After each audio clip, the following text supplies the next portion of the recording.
Alright, just to save a little time, I went ahead and put 4 eggs in each of the jars here. They're getting a little steamy because I just peeled the eggs. Alright, so all I did was put 4 eggs in each jar here. Next, I went ahead and opened my can of beets.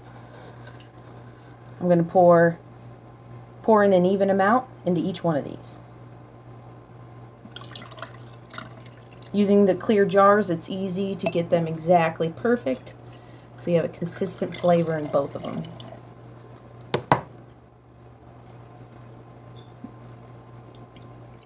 I use 1 can for 2 jars here. Go ahead and get all the juice out.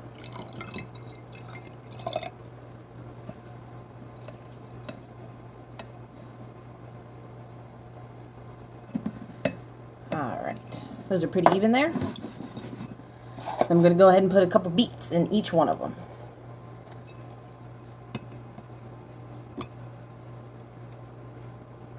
Six slices in that one.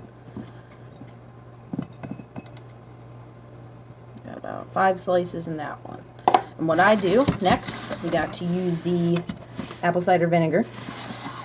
I go ahead and refill the can of beets with the vinegar, just so you get that extra redness and the flavoring from the beets. So I go ahead and fill it all the way to the top. There's no water in this recipe. This is all vinegar. Again, we just probably want just enough to cover the top egg. Again, the clear jars help with getting them even.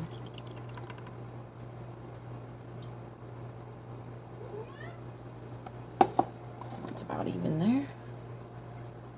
Alright, pause for just a moment. Next, I'm going to put in the pickling spice. Just a little bit in each one. I'd usually just pick out a couple pieces of each. Not that much. For my recipe, I'll use about that much. Just a few. I know it's hard to see, but there's just a few pieces, a few flakes, and a few little of these seeds.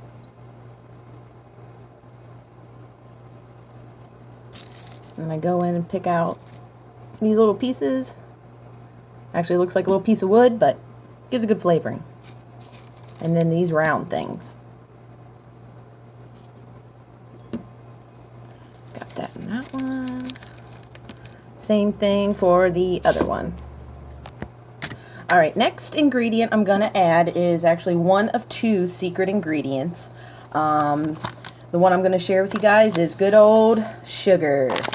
So what I do, 1/4 cup of sugar in each one of these jars. And also, just a note, I added 1 more hard-boiled egg to each jar because there was plenty of room. So there's 5 in here and 5 in here. So I'm just going to go ahead and add 1/4 cup of sugar to each one of these.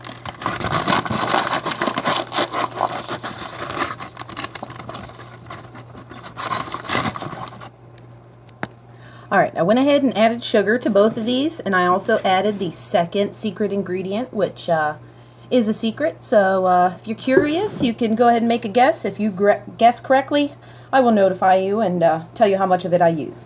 Okay, so now you have the sugar in. You're pretty much all done. Go ahead and put the lid on. And it's best to do this over a sink. Your first instinct is to, shake the heck out of it, because as you can see, and let me move this here a little, see if you can see it. Yeah, all the sugar there is at the bottom. So you think you're going to shake the heck out of it. Nope.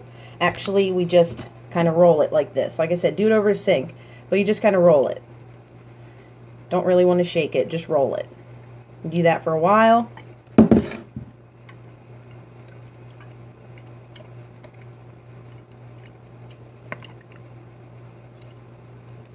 You get the idea. And then you're all done. Of course, they're not going to be ready right away. You got to put them in the fridge. I put them in the fridge, and I usually don't eat one until day 4. You can use a permanent marker. Go ahead and write on the top what day you put them in the fridge. But that's how I make my pickled eggs. Thanks for watching.